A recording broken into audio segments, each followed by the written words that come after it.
तू उनको सलूट करता है, धोख देता है, तलवे चाटता है उनके। मैं सीआई को बता देना चाहता हूँ, सबने देखा है विधायक वहां से भग गया, वर्तमान विधायक भगवान राम जी भगवान से राम से नहीं, भग गया भाई साहब, भग गया। मैं बोलता हूँ भग गया। एक 2 टके का सियाई जिसकी खुद की पेंट नहीं समती, साले ने कभी बिल्ली से डरता है वो। और वहां पर एक कोचिंग सेंटर से पैसे लेके, आज आपने देखा होगा मीडिया के अंदर, कौन सा कोचिंग सेंटर था? गुरु कृपा था। भैंस गई सांकड़ने भी लेगी, बड़ा विकास आ गया, 5-4 आदमी आप बना भी लेगो। जो कोचिंग जो है, कोचिंग के मालिक जो हैं, वो हर व्यक्ति राजनीति में इन्वॉल्व है, आपको मैं बताऊं। नमस्कार साथियों, आज हम पहुंच चुके हैं झुंझुनू जिले के उदयपुर तहसील के अंदर जो बांडिया नाला है। और आपको पता ही है, जो बांडिया नाला का चर्चित छात्र रहा है प्रदीप मेघवाल। उन्होंने अपनी जीवन लीला समाप्त कर ली नीट पेपर लीक होने से आदमी। और आज करीब 4 से 5 दिन उनको हो गए हैं। घर वालों ने, ग्रामीणों ने सीकर में भी धरना दिया था, लेकिन क्या कुछ उस धरने में इनकी मांगे थी, वो पूरी जानकारी, क्या पूरा निष्कर्ष निकल पाया या नहीं निकल पाया, उसकी जानकारी हम लेंगे। हमारे साथ पे जो प्रदीप मेघवाल है, उसके पिताजी भी हमारे साथ मौजूद है। तो सर्वप्रथम हम बात करते हैं उनके पिताजी से। नमस्कार जी।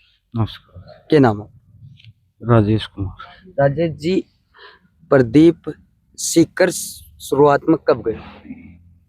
शुरुआत में 3 साल हो गई उनको 3 साल हो गए। कौन सी कोचिंग में एडमिशन लिया? एडमिशन पहले पीसीपी में था, उसके बाद में गुरु कृपा में लिया।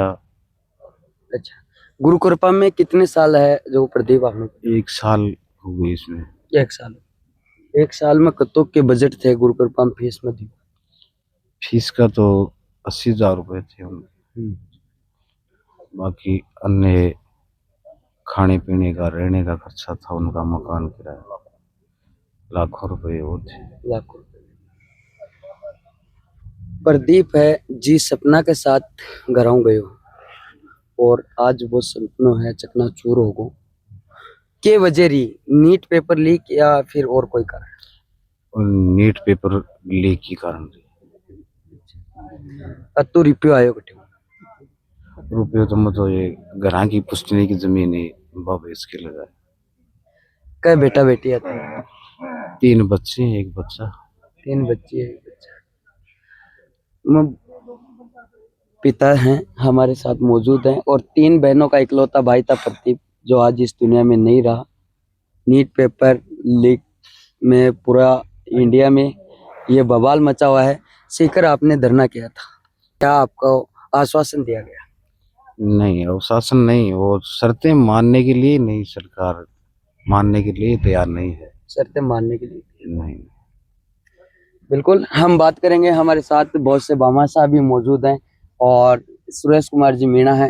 मीणा साहब बताओ। पूरे राजस्थान के अंदर, देश के अंदर सब चर्चाओं में ये प्रदीप माहिज के साथ में जो नाइंसाफी हुई, जो अन्याय हुई, और ये जो पेपर लीक के बाद में आहत इसने जान दी, तो इसको लेके राजस्थान की सरकार को और देश की सरकार को आगे आकर और इस परिवार की मदद करनी चाहिए थी। लेकिन अब तक सरकार का सुध नहीं लेना निश्चित तौर पे सरकार के ऊपर प्रश्न चिन्ह खड़ा करता है। और हमारी मांग यथावत है।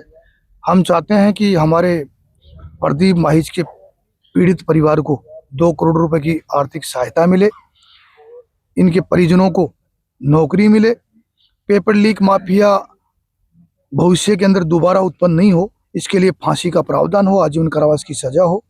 और प्रदीप के जो 3 बहनें हैं, और प्रदीप का जो एजुकेशन का जो खर्चा है लाखों के अंदर, वो तमाम जो हर्जा खर्चा है वो सरकार दे। और प्रदीप को अगर इंसाफ नहीं मिलता है तो हम 22 तारीख को एक बहुत बड़ा आंदोलन करने जा रहे हैं। वो रैली नहीं, रेला होगा, न्याय सभा होगी, और उसमें आर पार की लड़ाई होगी। सीकर की सड़कों पे लोगों की गिनती नहीं कर सकेंगे। और वहां पर जो हमारी मांग रहेगी, एक 2 टके का सियाई जिसकी खुद की पेंट नहीं समती, साले ने कभी बिल्ली से डरता है वो। और वहां पर एक कोचिंग सेंटर से पैसे लेके, आज आपने देखा होगा मीडिया के अंदर कौन सा कोचिंग सेंटर था? गुरु कृपा था, गुरु कृपा। और पूरे आज आपने हिंदुस्तान के प्रमुख समाचार पत्रों में आपने देखा होगा कि कोचिंग संचालक है, जो सेंटर का जो निदेशक है, उसको गिरफ्तार किया दिल्ली के अंदर। तो ये जो हरामखोर 2 टके का जो बिल्ली से डरता है, कभी जीवन के अंदर एक अवार्ड उसने लिया नहीं, किसी चोर को पकड़ा नहीं, और सारे दिन भर साला लूटने में लगा रहता है, पार्टी की गाड़ियों की चिंता करता है, मंथली बंदी की बात करता है। वो 2 टके का सियाई हरामखोर दूसरों के चक्कर के अंदर आके और बड़े लोगों से ट्यूनिंग करके, पता नहीं 15 लिए हैं कि 20 लिए हैं, उसने पैसा लेके और एक जो न्याय के इंसाफ की लड़ाई लड़ने के लिए जो शांतिपूर्ण आंदोलन कर रहे थे, उनसे जो दुर्व्यवहार करना, उसकी जो लैंग्वेज, उसको लेके एक हमारी मांग है कि भाई उसको सस्पेंड किया जाए और उसके खिलाफ कार्रवाई की जाए, और उसने ये जो धन दौलत और ये जो बंगले फार्म खरीदे हैं उसकी जांच हो। ये भी हमारी मांग इसमें जुड़ गई है। और हम सरकार से भी कहना चाह रहे हैं कि 2021-22 के अंदर पेपर लीक हुए थे, नीट का पेपर लीक हुआ था, और उस समय अगर सरकार अंकुश लगाती तो आज हमारा प्रदीप इस दुनिया से नहीं जाता। एक ये भी कहना चाह रहे हैं हम कि राजस्थान के अंदर सरकारें सड़क से लेकर सदन तक आंदोलन होते हैं और खूब आवाज होती है, लेकिन महीने 2 महीने 3 महीने के अंदर भूल जाते हैं। अब जिस 21-22 के अंदर, मैं नाम व्यक्तिगत रूप से नहीं लूंगा, एक ऐसा व्यक्ति जिसने पेपर लीक किया था, उसको जेल में होना चाहिए था, वो आज राजस्थान के एक बड़े मंत्री के OST के रूप में काम कर रहा है। तो ये है सरकारें। हम साफ तौर पे कहना चाह रहे हैं कि भजन लाल सरकार, माननीय प्रधानमंत्री जी, क्योंकि ये मामला पूरे देश और दुनिया में चल रहा है, इसलिए नीट की परीक्षा के अंदर हमारा ये जो आहत बेटा जो दुनिया से गया है, इस बेटे की सरकार ने सुध नहीं ली, तो हम लोग उदयपुरवाटी विधानसभा के अलावा राजस्थान के अंदर इसकी हस्तियों को तब तक विसर्जन नहीं करेंगे जब तक इस परिवार को न्याय नहीं मिल जाता। अभी रविंदर जी पूंख भी आपने साथ मौजूद ही, आंसू भी बात करांगा। रविंदर जी पूंख सर, वह जहाँ गुरु कृपा कोचिंग का अंदर पढ़ा करता, और सुरेश जी बोल रहे हैं कोचिंग सु पेमेंट सीआई का पास गयो है, तो कड़े ना कड़े कोचिंग भी इन्वॉल्व लगा ही मामला 100%। 100%। ये जो कोचिंग जो है, कोचिंग के मालिक जो हैं, वो हर व्यक्ति राजनीति में इन्वॉल्व है, आपको मैं बताऊं। और यहाँ पर आज सीकर के अंदर कोई विधायक बनता है या सांसद बनता है, तो सबसे बड़ी भूमिका इन कोचिंग वालों की होती है। क्यों होती है? क्योंकि इनमें गरीब बच्चों के लिए, गरीब बच्चों से ये करोड़ों रुपए वसूलते हैं, और इसको बोलते हैं सुत्ती कमाई, बैठी कमाई। ये कोचिंग और स्कूलों की ये सिस्टम है कि और में तो मेहनत करना पड़ता है, भगना पड़ता है, इसमें माइनस भी लगता है, प्लस भी होता है, लेकिन इनमें ये कहते हैं कि जैसे हॉस्पिटल हुई, स्कूल हुई, कोचिंग हुई, इनमें कभी माइनस होता ही नहीं है, प्लस ही प्लस होता है। तो सच बात है, ये भी एक बड़ा माफिया बन गए हैं, बड़े माफिया बन गए हैं। इस पे विचार करने की जरूरत है, क्योंकि आज आपने देखा होगा कि वहां पर न्याय के लिए यहाँ से लोग बैठे थे, और वहाँ स्थिति हमने सब ने भापी है कि वहाँ पर SDM, डिप्टी और विधायक 3 लोग बैठे हैं, और वहाँ पर वो CI ऐसा तांडव कर रहा है, ऐसा तांडव कर रहा है कि न तो कोई ऐसे लग रहा था वहां पर कोई विधायक बैठा है, उसको नहीं पता, वो नहीं देख रहा था यहाँ पर विधायक बैठा है। एक विधायक की गरिमा होती है, एक प्रोटोकॉल होता है, विधायक के सामने ऐसा तांडव नहीं कर सकता, ऐसे शब्द यूज नहीं कर सकता। और एक SDM बैठा हो, एक SDM की भी एक गरिमा होती है, SDM के सामने CI नहीं बोल सकता, ऐसी अभद्र भाषा का प्रयोग नहीं कर सकता, ऐसा तांडव नहीं कर सकता। डिप्टी बैठे हैं, तो CI की पोस्ट डिप्टी से छोटी होती है, वो उसका अधिकारी होता है, तो उसके सामने भी। फिर मुझे एक बात बताओ, यदि SDM, विधायक, डिप्टी, उसके सामने एक CI जो है वो तांडव कर रहा है, तो मुझे ये बताओ और कहाँ जाए? जनता कहाँ जाएगी? लोग कहाँ जाएंगे? किसके पास न्याय की गुहार लगाएंगे? क्योंकि उनके सामने तांडव कर रहे हैं तो उनको क्या शिकायत करेंगे। आज कहीं भी कोई बदमाशी होती है या पुलिस के द्वारा कोई भी न्यूसेंस होता है या कोई सरकारी मशीनरी के द्वारा कोई भी न्यूसेंस होता है तो हर व्यक्ति ये चाहता है, क्योंकि वो एक वर्दी की आड़ में करते हैं। नहीं तो मिनट 2 में फैसला हो जाए, सेकंड नहीं लगे, लेकिन एक वर्दी की आड़ में वो लोग ऐसा करते हैं। फिर उसके बाद में आज न्याय के लिए कोई भी व्यक्ति एसडीएम के पास जाएगा, डिप्टी के पास जाएगा, एसपी के पास जाएगा, और कोई फिर भी नहीं माने तो विधायक के पास जाएगा। जनप्रतिनिधि होता है, उसमें 3, 3.5, 4 लाख लोगों की ताकत होती है। एक पूरे उदयपुर वाटी का विधायक होता है, वो एक प्रोटोकॉल होता है उसका, उसके पास जाएगा न्याय की गुहार। लेकिन इन लोगों के सामने ही और कोई एक छोटा सा 2 टके का आदमी, ऐसे तो वो 2 सीआई है, उस वर्दी की आड़ में 2 टके का आदमी है और वो व्यक्ति तांडव करता है, उन्हीं सबके सामने करता है। तो भाई साहब कहां जाएगी जनता? आज ये लोकतंत्र की हत्या कर रहे हैं ऐसे लोग। बोले कानून के रखवाले भ्रष्ट हो चुके हैं, कानून के रखवाले जो हैं गुंडे बन चुके हैं और वर्दी की आड़ में ये गुंडागर्दी करने का काम कर रहे हैं। तो आपको मैं बता दूं, फिर उसके बाद में वहां पर 250-300 लोग जो उदयपुर वाटी के लोग थे, वो चाइना से नहीं आए थे, वो कोई पाकिस्तान से नहीं आए थे, वो अफ्रीकन नहीं थे, वो उदयपुर वाटी के लोग थे। फिर उसके बाद में विधायक साहब की गाड़ी स्टार्ट होती है और वहां से निकल जाती है। वे जो वहां पर ऐसी स्थिति बन रही है कि वहां पर आपस के अंदर तनाव बढ़ चुका था और वहां पर ऐसा तांडव हो चुका है। उस तांडव को देखकर घबरा के भग गया विधायक भग गया। विधायक भग गया।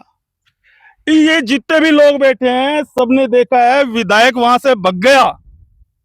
वर्तमान विधायक भगवान राम राम से नहीं, भग गया भाई साहब, भग गया। मैं बोलता हूँ भग गया। इनके द्वारा आरोप लगाए जा रहे हैं, हाँ। धरने में हमारे को उछला जा रहा था, उस समय भगवान राम जी से वहां से फरार हो गए। मैं आरोप नहीं लगा रहा, वहां शीश राम जी भी थे, वहां पर दारा सिंह जी भी थे, वहां पर ये सुरेश जी मीणा भी थे, इधर ये संदीप जी बैठे ये भी थे, राकेश भी था वहां पर। कितना बताऊं, ये परिजन सारे थे भाई साहब, ये टोटल लोग बैठे सारे थे, और ये मास्टर जी भी थे, सारे लोग। तो विधायक वहां से भग गया। हम जाके उस स्थिति के अंदर जब वार्तालाप हो रही थी तो हमने स्टैंड लिया था कि वापस जाके दरी पे बैठो, देखी जाएगी, डंडे लगेंगे और लगेंगे, लड़ेंगे, कहाँ दिक्कत आ रही है। लेकिन वहां से विधायक भग गया और खुद गयो। भैंस गई सांकड़ने भी लेगी, बड़ा विकास आ गया, 5-4 आदमी आपने भी लेगो। तो सच बात है, हमें बुरा लगा, हम किसी के विरोध में नहीं है, विधायक है, सही बात है, 2.5 साल हमारा विधायक रहेगा, वो सच बात है, 2.5 साल हमारा भी विधायक रहेगा, न माने तो भी रहेगा जी। लेकिन सच बता रहा हूं, हम सबको ये चीज बहुत गलत लगी कि एक जनप्रतिनिधि है जिसपे जनता ने विश्वास किया है, वो जनता को छोड़ के भग रहा है और वो तांडव, बैठे बैठे तांडव देख रहा है, चुप्पी साध रखी है। और आपको बता दूं, एक एसडीएम भी था, निखिल पोदार, गुढ़ा के अंदर जिस दिन वो एसडीएम बना था तो भाई साहब पटाखे छूटे थे, लोगों ने मिठाइयां बांटी थी कि हमारे गुड्ढा का नाम किया है। गुड्ढा की जनता वहां गई थी, वहां वो पोस्टेड था, एसडीएम की पोस्ट पे था, और जब वो सीआई तांडव कर रहा था ना तो वो निखिल पोदार वहीं मौजूद था। चुप्पी साध रखी थी, विधायक ने चुप्पी साध रखी थी, एसडीएम ने चुप्पी साध रखी थी। अब वो डिप्टी कहाँ का था ये मुझे नहीं पता, लेकिन डिप्टी ने भी चुप्पी साध रखी थी और एक सीआई बोल रहा था और वो सबको, कोई को गुंडे बता रहा था, कोई को बदमाश बता रहा था, बोलता था कि मैं और एक बात और, परिवार को यह कहा गया उस सीआई के द्वारा, उस प्रशासन के द्वारा कि जांच करेंगे, आपके घर से शुरुआत करेंगे, घर से जांच चालू कर देंगे। इस परिवार को डराया जा रहा था कि 302 का मुकदमा आप पे लग जाएगा, 302 का मुकदमा आप पे लग जाएगा। और ये जो जांच चालू करेंगे, उनकी हिम्मत नहीं थी कि उन पेपर माफियाओं की जांच करे, उन बड़े बड़े इंस्टीट्यूट चला रहे उनकी जांच करे, उन पे कोई कार्रवाई करे। नहीं थी हिम्मत, नहीं थी। लेकिन उनकी तो बस चल रहा था परिवार के ऊपर। उनको पता था कमजोर सा परिवार है, कमजोर सा परिवार है, डरा देंगे। और फिर वही हुआ, परिवार इस हालत में नहीं था, वहां स्टैंड लेने के लिए तैयार नहीं था। वहां पर इन लोगों से जबरदस्ती साइन करवा लिए गए। और करवा क्यों, विधायक ही बग गया तो साइन तो होने थे। प्रशासन हाईवे हो गया और वहां पर हम तो बैठे धरने पे, इन परिवार को साइड से लेके और वहीं पकड़ के साइन करवा लिए गए पोस्टमार्टम पे। फिर बाद में परिवार क्या करता, डेड बॉडी लेके आ गया। आज हम लोगों ने श्रद्धांजलि सभा रखी है। अब मैं बता देना चाहता हूँ, उस सीआई को बता देना चाहता हूँ, इस बड़वे सीआई को बता देना चाहता हूँ, तू वर्दी के आड़ में जो दादागिरी कर रहा है, हम सबक सिखाएंगे। अब आज से हमने शुरुआत कर दी है इस अभियान की कि इसकी जो अस्थियां, जो फूल हैं, वो गांव गांव तक जाएंगे, न्याय की गुहार लगाएंगे और लाखों की संख्या में लोग इकट्ठे होंगे। और उसमें सबसे फर्स्ट मांग रखी गई है सीआई को सस्पेंड किया जाए। कोचिंग से भी क्या कुछ मांग रहे हैं क्या? कोचिंग से मांग क्या भाई साहब, इसकी कोचिंग की भी जांच होनी चाहिए। यदि इसमें ये सम्मिलित है कोचिंग वाला तो उसको सजा भी मिलनी चाहिए, आपको बताऊं। और हमें सूत्रों के हिसाब से पता चला इस सीआई को मोटी रकम जो आई है वो कोचिंग के पास से आई है। तो इस सीआई की भी जांच हो, इसकी प्रॉपर्टी की जांच हो। इसके बताया जा रहा है कि कार बंगले जो इतने महंगे, जब ये इसके पास में फार्म हाउस है, बड़ी बड़ी कोठियां हैं, उनकी जांच होनी चाहिए। एक सीआई की जांच होनी चाहिए। एक भ्रष्ट सीआई आम जनता को कैसे गुंडा बता सकता है, कैसे गुंडा उसको पदवी दे सकता है? अरे भाई, तेरे में हिम्मत है तो लगा दे टाटा, बना दे एचएस। कोई एचएस नहीं था वहां पर, जितने लोग गए थे कोई एचएस नहीं, सब समाज सेवी थे। और मुकदमा की बात करता है। ये जितने भी नेता बने घूमते हैं, कोई मंत्री बना बैठा है, चाहे मैं कांग्रेस में हो चाहे बीजेपी में हो, एक के मुकदमा नहीं है क्या? सब साहूकार है क्या? और तू उनको सलूट करता है, धोख देता है, तलवे चाटता है उनके। मैं सीआई को बता देना चाहता हूं, उनके तलवे चाटता है। उनके एक मुकदमा नहीं है क्या? बड़ा बड़ा बड़ा साहूकार बन रहा। और सीआई का क्या नाम? उसका कोई जांगीर था, सुरेश, क्या नाम था उसका? सुनील जांगीर, सुनील जांगीर उठाई गिरो एक नंबर को। नेताओं का तलवा चाट बाड़ो और बिगाड़ देना। कहीं पे भी घूमते हैं यहाँ पे। और सुन लेना, उस टाइम पे स्थिति दूसरी थी, वहां पर डेड बॉडी थी हमारी। और हमारे क्या परिजनों के, क्या हमारे भी आज इतनी बड़ी घटना हो गई थी, सब हाथ थे उससे, सब शौक में थे। और सीआई 2020 करना होना तो मैं गारंटी देता हूं, आज मैं ऐसी बातें कभी नहीं करता, पहले सुन लेना, लेकिन आज बोल रहा हूं मैं। सीआई वर्दी खोल के आजा, तेरे को कमरे में घुसा देना, मैं घुस जाऊंगा। जिंदा बाहर आ जाएगा वो ठीक है, लिख के चले जाना, मैं भी लिख के चला जाऊंगा।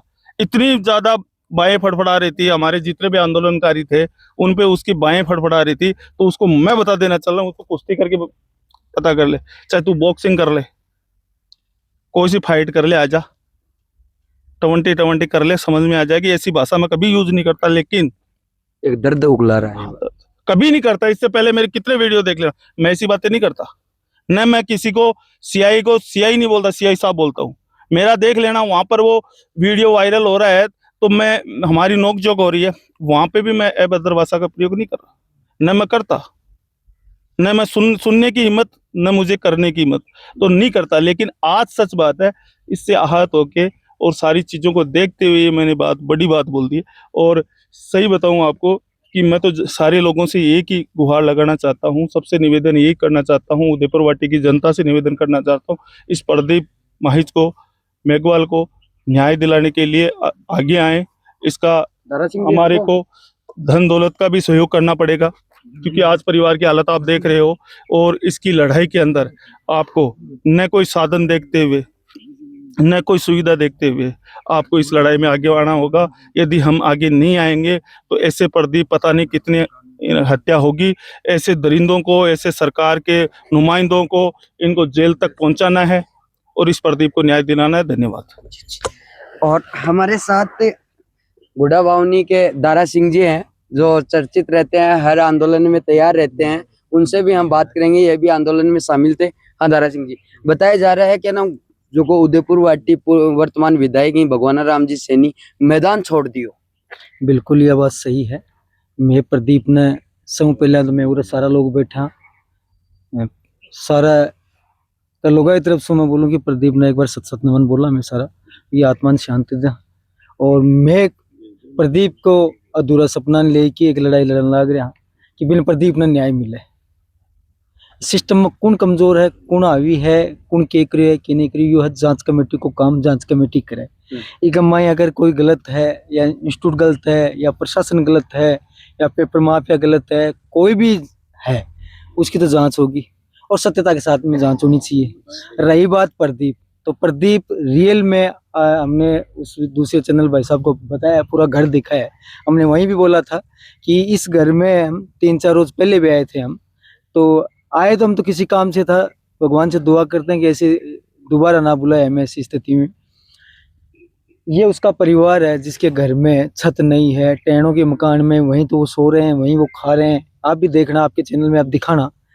और एक साइड में थोड़ी सी जगह पड़ी है, उसने प्रदीप के लिए बेचा है। प्रदीप कहीं न कहीं कमजोरी महसूस इसलिए कर गया कि प्रदीप ने पिछले 3 सालों से खूब मेहनत की है, और मेहनत करने के बाद प्रदीप ने इस बार ये था कि मेरा 100% सिलेक्शन हो जाएगा।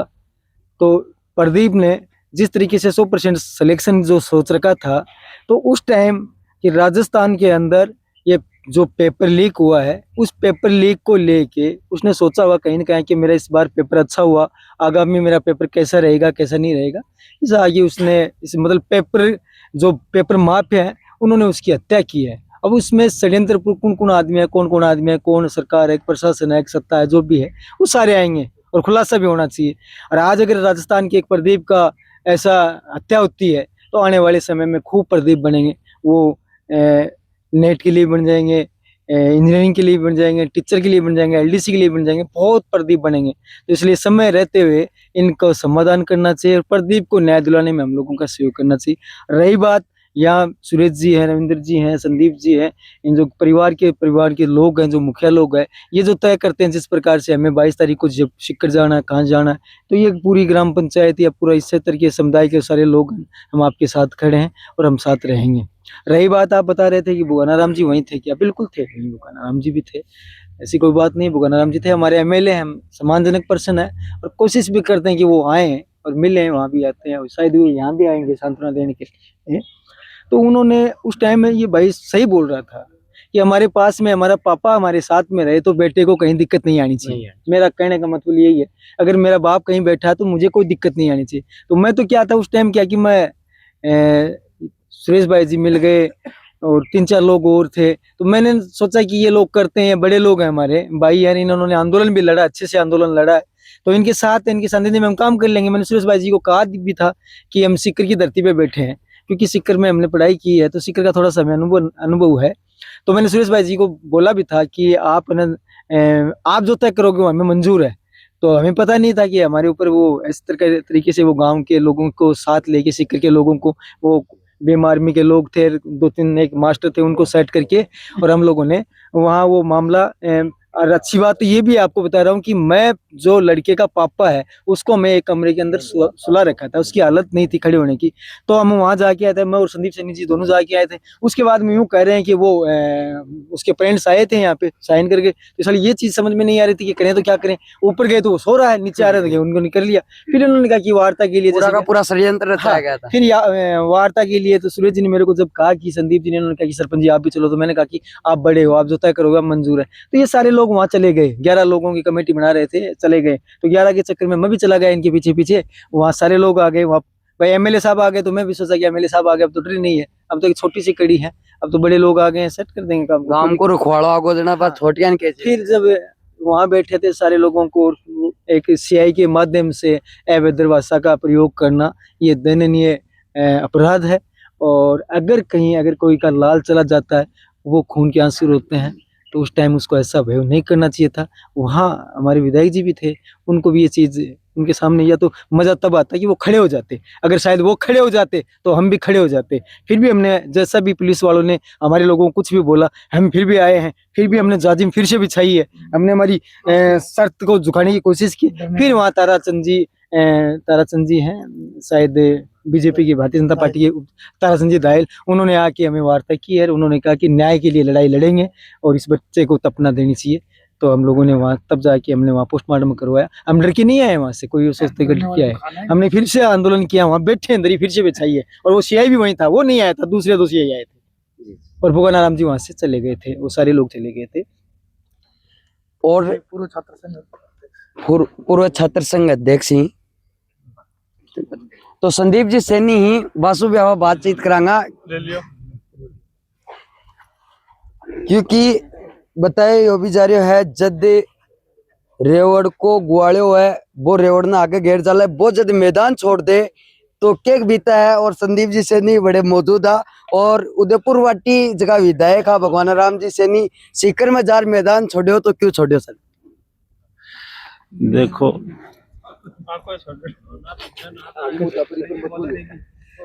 बताओ। प्रदीप की जो सिस्टम के द्वारा हत्या की गई, उसके लिए हम सब लोग 36 कौम के लोग सीकर मोर्चरी के अंदर परिवार को न्याय दिलाने के लिए संघर्ष कर रहे थे। वहाँ पुलिस अधिकारियों के द्वारा कमेटी का, परिवारजनों का अपमान किया गया, जिसके लिए हमारी कमेटी जो अब तय करेगी भैया आंदोलन उदयपुर वाटी में करना है या राजस्थान में करना है या सीकर में करना है, तो कंधे से कंधा मिला के वो आंदोलन करेंगे।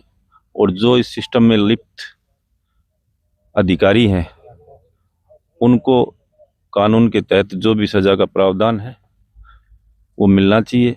उसके लिए ये आंदोलन आगे भी रहेगा। साथ में जो पीड़ित परिवार है उसको न्याय कैसे मिले, इसके ऊपर भी गंभीर चिंतन चल रहा है। जन सहयोग से क्या हम इकट्ठा कर सकते हैं, 36 कौम के लोग जिसकी जैसी श्रद्धा है वैसे ही दान देके, क्योंकि पारिवारिक स्थिति आप अपने कैमरे में दिखा सकते हैं आपके दर्शकों को, ये बात है। के मांग है जबकि थानी रखी गई ही और अब मांगन लेर थे न्याय दिलाओगा। अभी जैसे रविंद्र जी बता रहे थे कि भाई हमारी एक यथावत मांग है 2 करोड़ रुपए। अब सीकर के आला प्रशासन का अधिकारी का ये कहना था कि भाई ऐसे केसों में नहीं होती। तो जब हम हमारे प्रतिनिधि को चुन के राजस्थान की विधानसभा में भेजते हैं, वो विधानसभा इसलिए बनाई गई है कि उसमें कानून पास हो और कानून पास करके वो जनहित में लागू किया जाए। इसीलिए सरकार के टैक्स से नेताओं के पैसा दिया जाता है। विधानसभा चलाने का मतलब क्या है? अंग्रेजों के टाइम का जो कानून है वो तो चल ही रहा है। नरेंद्र मोदी जी ने लोकसभा में कई बिल ऐसे पास किए, तो राजस्थान की विधानसभा में बिल पास नहीं हो सकता। हमारे नेता प्रतिपक्ष है टीकाराम जी तक इस बात का मैसेज है, जब विधानसभा चलेगी तो ये मुद्दा बिल्कुल उठाया जाएगा कि सिस्टम का जो फेलियर है उस फेलियर के तहत राजस्थान की विधानसभा में आप संशोधित करो। परिवार की पारिवारिक स्थिति किस रूपरेखा में आती है, किस जीवन शैली में आती है, उसके अनुरूप बिल बनाया जाए।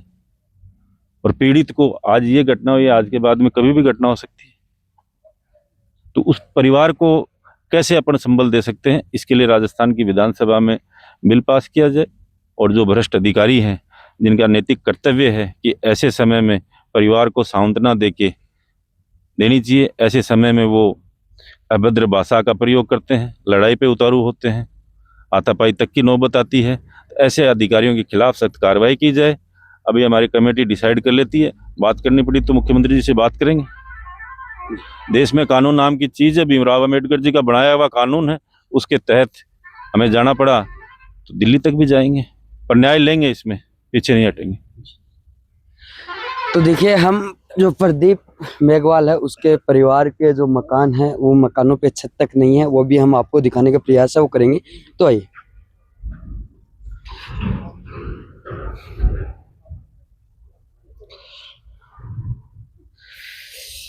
मैं आपको दिखाऊंगा, ये इस झोपड़ी से निकला था प्रदीप मेघवाल, इस झोपड़ी से निकला था प्रदीप मेघवाल, और जो एक डॉक्टरी का सपना लेकर शिखर पहुंचा था, जिसने जमीन जायदाद सब कुछ दांव पे लगा दी थी डॉक्टरी के कारण, लेकिन एक नीट पेपर लीक ने उसकी जीवन लीला समाप्त करवा दी। और ये उसके मकान है, मकानों पे हकीकत छत तक नहीं है। हम बात करेंगे, तीन बहनों का इकलौता भाई था प्रदीप मेघवाल, और ये इनके मकान है। ये दिखाइए, जहाँ पे लोगों का मकान रहता है बकरी बांधने का, पशु बांधने का, वो उस मकान में आज प्रदीप मेघवाल का घर में, प्रदीप मेघवाल के जो माता पिता हैं वो रह रहे हैं, और इन्हीं में गुजारा कर रहे हैं।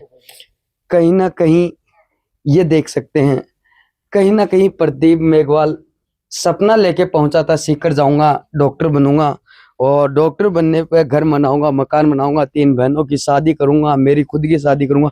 उन सपनों के साथ पूरा का पूरा सपना है वो चकनाचूर हो गया एक नीट पेपर लीक में। ये इनके मकान है, ये देखिए, मकानों पे छत भी नहीं है। और मेरा जो भी भाई ये वीडियो देख रहा है, ज्यादा से ज्यादा प्रदीप मेघवाल की जो मदद आपसे हो सके वो जरूर करना। हालांकि जो ये आरोप लगाए हैं इन्वेस्टिगेशन का पार्ट है, इन्वेस्टिगेशन होना चाहिए। जो दोषी है, दोषी को सजा है वो मिलनी चाहिए, और जो निर्दोष है उनको न्याय मिलनी चाहिए, ताकि प्रदीप मेघवाल को ये न्याय मिलेगी। आगे कोई ऐसा प्रदीप मेघवाल बनने की कोशिश नहीं करेगा, और आज इसको यहाँ पे दबा दिया जाएगा मामले को, तो आगे कई प्रदीप मेघवाल जैसे हत्याएं, जीवन लीला समाप्त करने वाले आपको मिल जाएंगे। तो वीडियो देखने के बाद में आपकी क्या राय है, कमेंट सेक्शन में कमेंट करके जरूर बताइए। जय हिंद, जय भारत।